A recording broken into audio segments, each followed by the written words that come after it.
مصرف السلام الجزائر. صيغ تمويل واستثمار متعددة معتمدة من قبل الهيئة الشرعية للمصرف. منتجات بنكية بأحدث التكنولوجيات. أكثر من 20 خدمة إنترنت على مدار الساعة. مصرف السلام الجزائر، خدمات بنكية أصيلة. هذا البرنامج برعاية مصرف السلام الجزائر.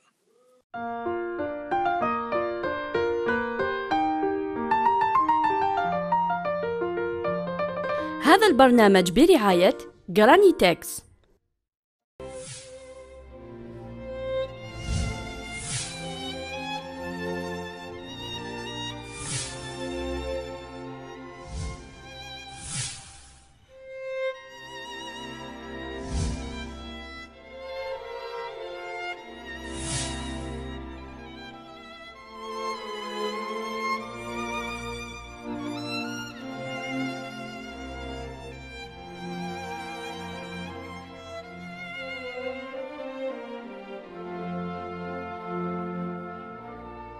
Mesdames et messieurs, bonjour. La semaine dernière, sur la finance islamique. Et vu l'importance du sujet, on est resté un peu sur une petite frustration puisqu'on n'a pas fait tout le contour du sujet où on a vraiment que le citoyen sache de quoi on parle, qu'est-ce que c'est que la finance islamique. Comment est conçu un produit islamique? Avec quelle entité? Avec quel groupe? Est-ce qu'il y a un groupe d'ulama? Quelle est la relation de la banque islamique à la banque centrale? Quelle est maintenant la situation au niveau de la législation? On a retenu encore cette semaine M. Nasser Haïdar. Nasser Haïdar qui est le PDG de la banque Salam Bank. Nasser Haïdar aussi c'est un enseignant qui a enseigné beaucoup d'années à Port-Dauphine. Donc il est vraiment versé, c'est un homme qui connaît son métier, il connaît de quoi il parle quand on parle du sharia compliant ou la sharia ou la finance halal. Nasser, bonjour. Merci Samir de m'avoir donné encore une fois cette occasion de développer ce thème de la finance islamique qui intéresse beaucoup d'Algériens, qui intéresse aussi beaucoup d'acteurs économiques, qui intéresse les pouvoirs publics. Je m'excuse auprès des téléspectateurs encore une fois parce que je ne suis pas encore établi de mon rhume la dernière fois.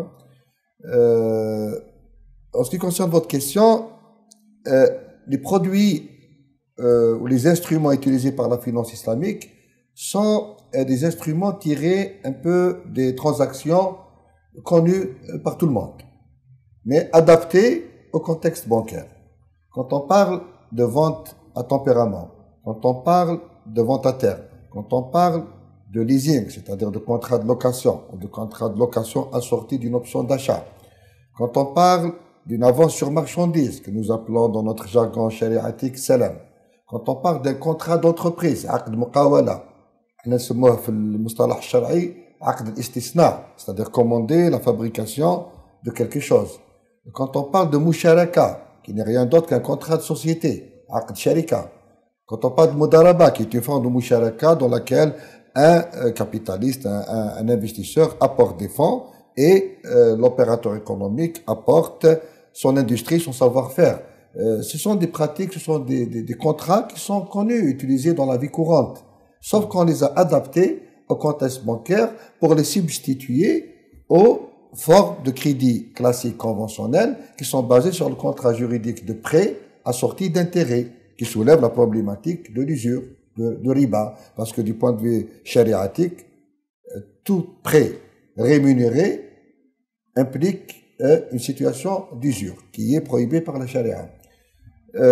C'est-à-dire la banque islamique تقدر تدخل المشاركة تقدر تخسر وتقدر تربح dans un projet. Dans des projets, elle choisit ce mode de financement, elle s'associe à un opérateur économique, à un entrepreneur dans une opération commerciale ou dans un projet industriel et elle devient actionnaire en quelque sorte, associée. Et ça, c'est conforme avec le Bien sûr, c'est conforme. C'est ça la forme de financement la plus conforme au précepte de Sharia. Parce que le précepte de Sharia préconise que si vous voulez avoir un gain, il faut participer au risque. On dit, nous, dans notre jargon shariatique, pas de risque, pas de rizqa. On ne peut pas gagner à tous les coups. On ne peut pas se mettre dans la position, du point de vue shariatique, du point de la philosophie, de la vision islamique des choses, des transactions financières. On ne peut pas se mettre dans la position d'un prêteur qui bénéficie de la garantie de remboursement du capital et de la garantie du paiement de la rémunération de ce capital. Vous ne pouvez pas cumuler les deux du point de vue islamique. Si vous choisissez la garantie du capital, de votre capital, vous devez renoncer à la rémunération. C'est-à-dire la rémunération appartient à celui qui assume le risque. Vous prêtez à quelqu'un pour monter une affaire, s'il fait des bénéfices, ça lui revient de plein droit. S'il fait des pertes, il les supporte tout seul. Vous ne supportez pas les pertes, votre capital est garanti. Maintenant, si vous voulez participer aux bénéfices, vous devez aussi accepter de participer aux pertes, pour peu que ces pertes soient objectives, justifiées, et non pas le résultat d'une gestion abusive, hasardeuse ou négligente. Parce que la banque, elle gère les fonds des déposants, d'investisseurs aussi, parce que notre relation avec nos déposants, qui souhaitent justement passer du statut de prêteur dans les comptes courants, parce que les comptes courants, les comptes de chèque, ils sont garantis. Le titulaire d'un compte de chèque peut à tout moment demander le paiement d'un chèque ou le retrait de son solde qui lui est garanti. Donc il ne participe pas au risque, mais en contrepartie, il ne participe pas au profit. Si maintenant ce déposant... La décision, c'est qui la prend? Est-ce que c'est les actionnaires ou c'est Non, c'est le client qui choisit son statut. Soit il choisit d'ouvrir un compte courant, il choisit la sécurité, la garantie de son capital, il verse de l'argent dans son compte, il est préservé, il est garanti. Un épargne. Il n'a encore aucun risque. Sauf le risque d'une mauvaise gestion de la banque ou d'une faillite de la banque. Ça, le risque zéro n'existe pas. Mais juridiquement, il est garanti. Maintenant, s'il veut obtenir une rémunération, s'il garde son statut de prêteur comme dans les banques conventionnelles, donc il cumule les deux statuts, les deux qualités qui sont chariatiquement incompatibles. Celui de quelqu'un qui bénéficie de la garantie du capital et de la garantie de la rémunération du capital. Là, il doit renoncer à la garantie. Il doit participer au risque. C'est-à-dire qu'il se met en position d'associé de la banque et là, la banque investit ses fonds collectés de ses déposants dans des opérations de financement sharia compatibles de type Murabaha, Bi'ajil, Ijara, Salam, Istisna, Musharaka, et les bénéfices qu'elle récolte sont partagés avec les déposants selon des proportions énoncées dans des conditions générales de banque, par exemple 45% pour la banque et 65% pour le dépôt, selon une méthode de calcul qui est d'ailleurs intégrée dans notre système d'information, qui calcule la part de chaque dépôt en fonction de sa durée, en fonction du montant et en fonction d'une méthode que nous appelons la loi du nombre, c'est-à-dire la méthode du nombre. Et donc, ça permet de rémunérer chaque dépôt équitablement. Ça part dans les bénéfices réalisés par la banque à travers des opérations de financement couvertes et financées par ces dépôts-là. Donc là, je disais donc apporter une alternative aux opérations de prêt, aux opérateurs économiques ou aux agents économiques, y compris les ménages, pour financer l'achat d'une voiture, l'achat d'une maison, d'un appartement, l'aménagement d'un appartement. Nous avons des formules aussi sharia compatibles basées sur soit l'ijara, soit le sharikat al-mulk, c'est-à-dire que par exemple dans le mode d'acquisition LPA ou LPP, logement participatif promotionnel ou logement promotionnel aidé, je crois, LPA, aidé. C'est adressé à des catégories différentes. LPP, c'est pour les classes moyennes, les cadres moyens, et LPA, c'est pour ceux qui donnent des revenus inférieurs.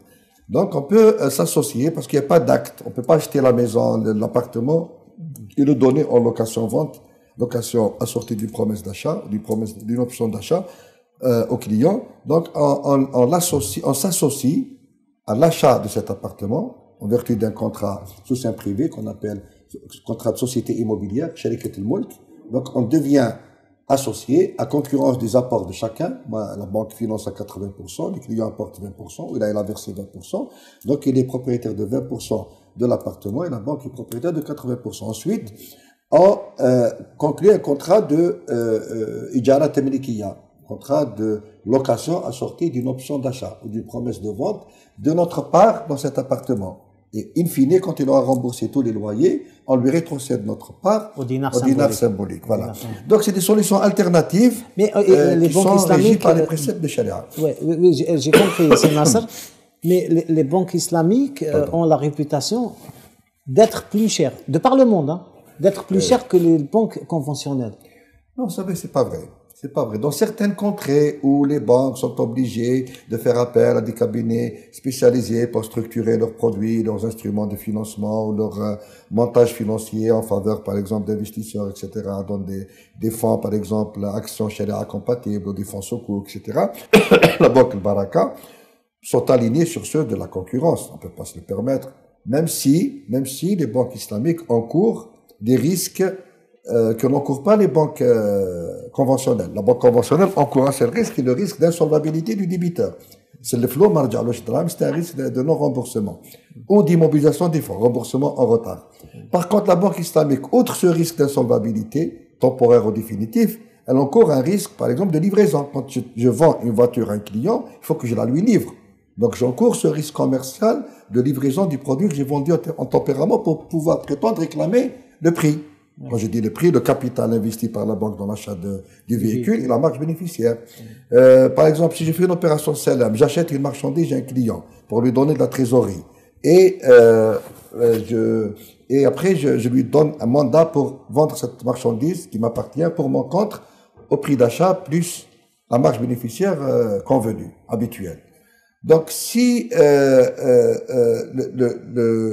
en vertu de cette règle-là, qu'on ne peut pas cumuler la garantie et la rente, le vendeur, le client, est obligé de me livrer. S'il ne me livre pas, il doit me rembourser le capital que je lui ai avancé.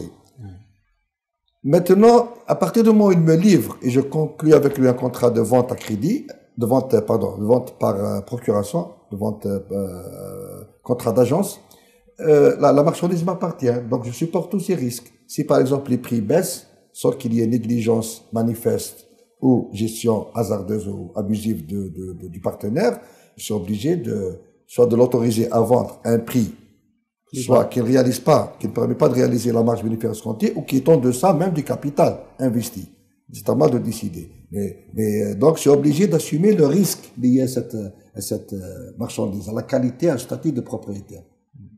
Vous l'avez dit tout à l'heure, pas de risque, pas de Pas risque. de risque. Donc, la banque islamique, c'est ça. Donc, elle encourt des risques additionnels, risque de livraison, risque de rendement. Parce que, par exemple, quand on fait un vente à tempérament, un client, une entreprise, par exemple, je lui vends de la matière première et après, en raison de circonstances, peut-être indépendantes de sa volonté, elle a du mal à me rembourser dans les délais. Je ne peux pas majorer le prix. Une banque conventionnelle, le compteur des intérêts continue de tourner. Donc, elle vous impose des intérêts et des pénalités de retard en sus des intérêts additionnels pour que le rendement de la banque ne diminue pas. Le fameux compteur. Le compteur, voilà. Donc, si c'est 9%, elle aura 9% même s'il rembourse après 2 ans. Par contre, en tant que banque islamique, si je calcule ma marge bénéficiaire dans l'opération de vente à tempérament sur la base d'un taux de rendement annuel de 9%, je n'ai pas obligé je ne suis pas autorisé à majorer ce taux pour compenser le manque à gagner. Bon, on peut trouver d'autres formules, peut-être dans d'autres transactions. Peut-être je peux utiliser un taux de rendement supérieur pour compenser. Mais dans la transaction elle-même, si je majore mon prix de vente, c'est le riba. Parce que le riba, initialement, le riba qui a été condamné par le verset coranique « Ahallallahu al-bay' wa harrama al-riba », c'était dans les ventes, et non pas dans les prêts. كيف الجاهليه كان يبيع له السلعه يقول له كي يلحق يبيعها له كريدي كي يلحق له ديلي دو بايمون يقول له تقضي ام تربي c'est-à-dire soit tu me rembourses soit نزيد لك في البري وهذا هو بيسموه العلماء ربا الجاهليه le riba au sens étymologique et au sens historique du terme et ça s'applique aussi bien sûr au prêt quand il est assorti d'une rémunération. Oui, mais M. Nasser, tout ça est bien beau, mais vous êtes quand même soumis à la réglementation de la Banque d'Algérie, ce qu'elle permet, ce qu'elle ne permet pas à la Banque d'Algérie. Et tout à fait, si Samir, il n'y a aucune incompatibilité ou problème ou conflit entre l'impératif de respecter les règles chariatiques et celui d'observer la réglementation bancaire dictée par le superviseur. Depuis le début, depuis les années 90, quand d'entrer dans la place bancaire, la Banque Baraka, et après en 2008 avec l'avènement de la Salam Bank, et avec l'avènement aussi de quelques guichets islamiques dans des banques conventionnelles, la Banque d'Algérie a une approche très très ouverte, très très compréhensive. Donc elle admet que ces banques structurent leurs produits, leur façon de faire du crédit, de collecter des dépôts, de rémunérer les dépôts, de se faire rémunérer les crédits, de manière sharia compliant, sous forme de contrats, des contrats que j'ai cités tout à l'heure.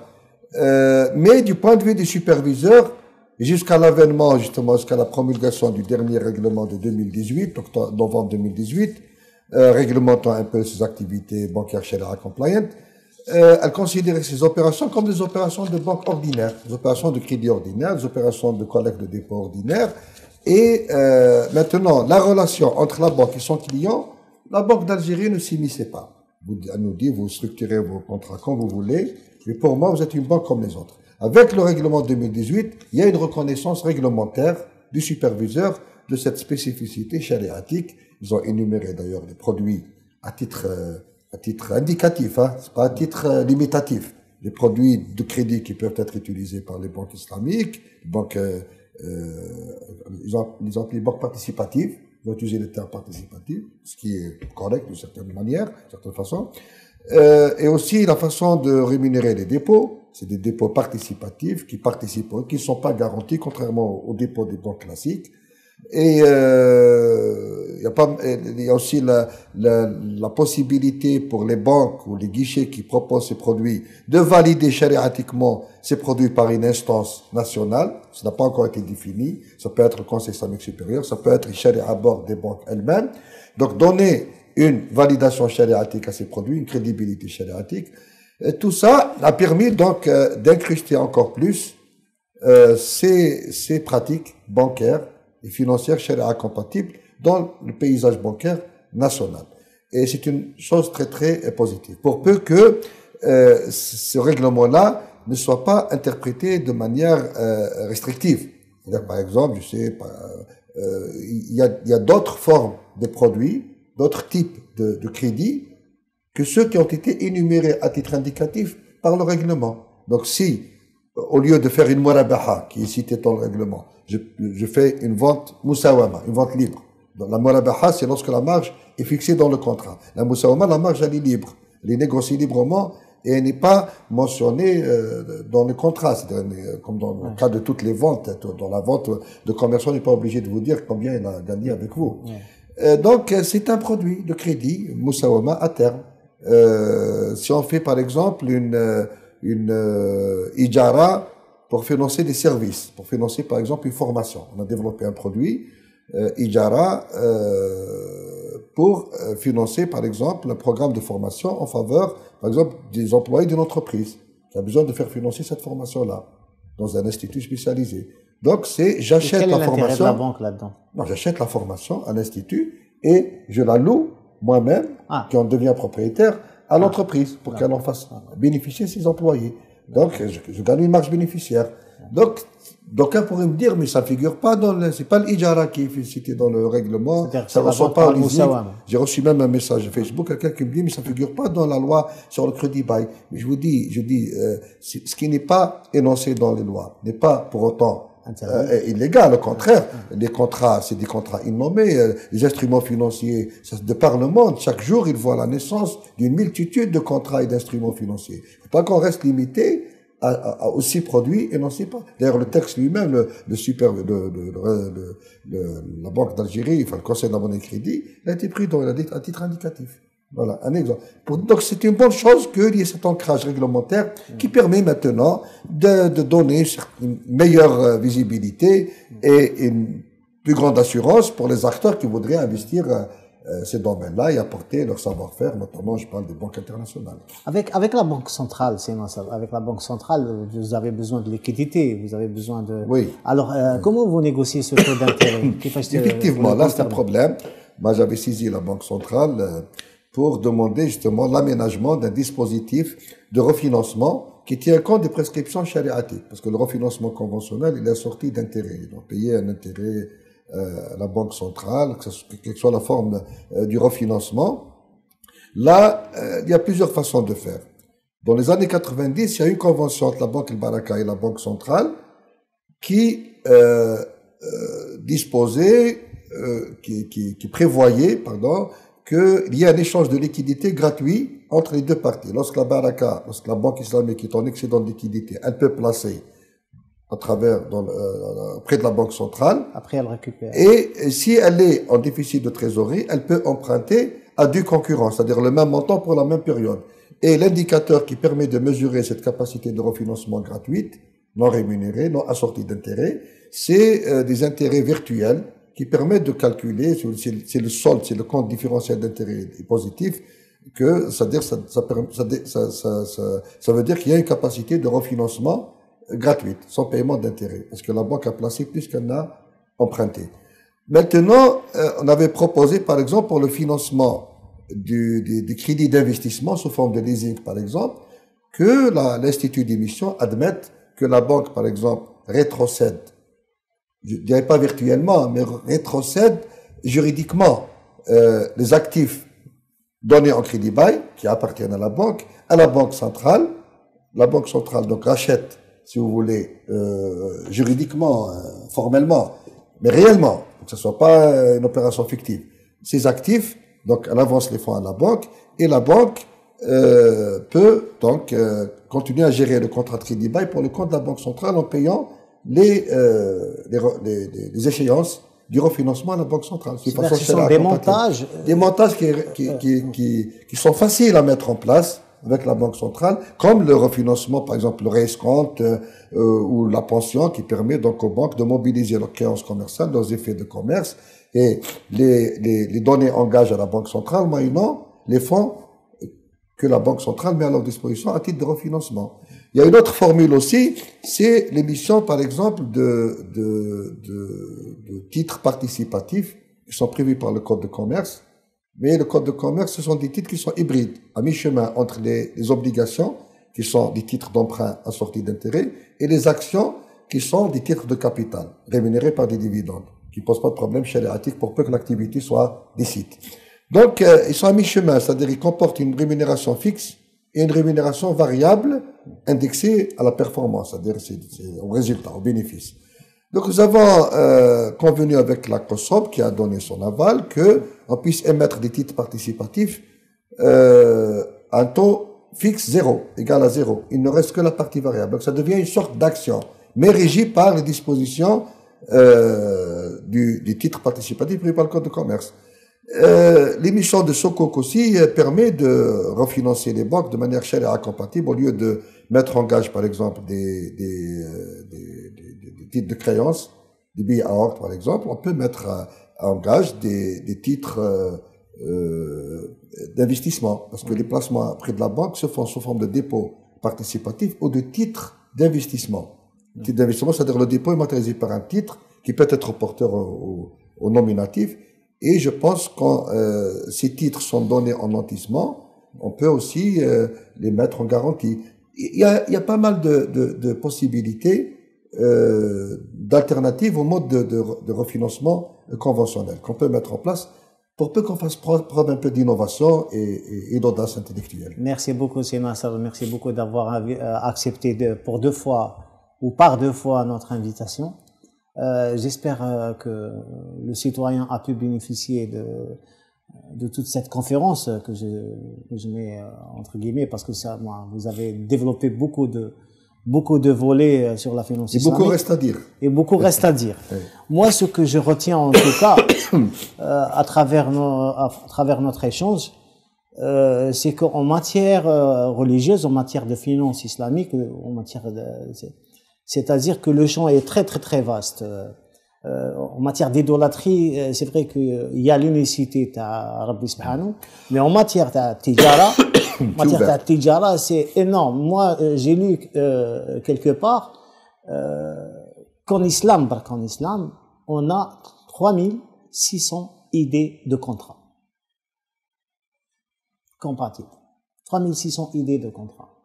Donc, ça donne une idée, encore une fois, sur la possibilité de travail et la possibilité d'établir des contrats avec son prochain. Tout à fait. Mesdames et messieurs, j'espère que cette double émission nous a permis de vous transmettre quelques messages bénéfiques. Et en attendant la semaine prochaine, je vous dis bonsoir.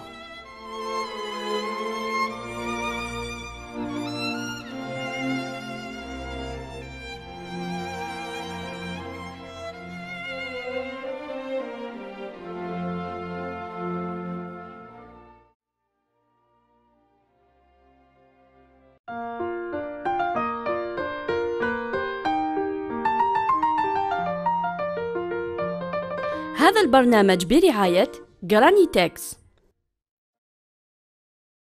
قدم لكم هذا البرنامج برعاية مصرف السلام الجزائر. مصرف السلام الجزائر، صيغ تمويل واستثمار متعددة معتمدة من قبل الهيئة الشرعية للمصرف، منتجات بنكية بأحدث التكنولوجيات، أكثر من 20 خدمة إنترنت على مدار الساعة. مصرف السلام الجزائر، خدمات بنكية أصيلة.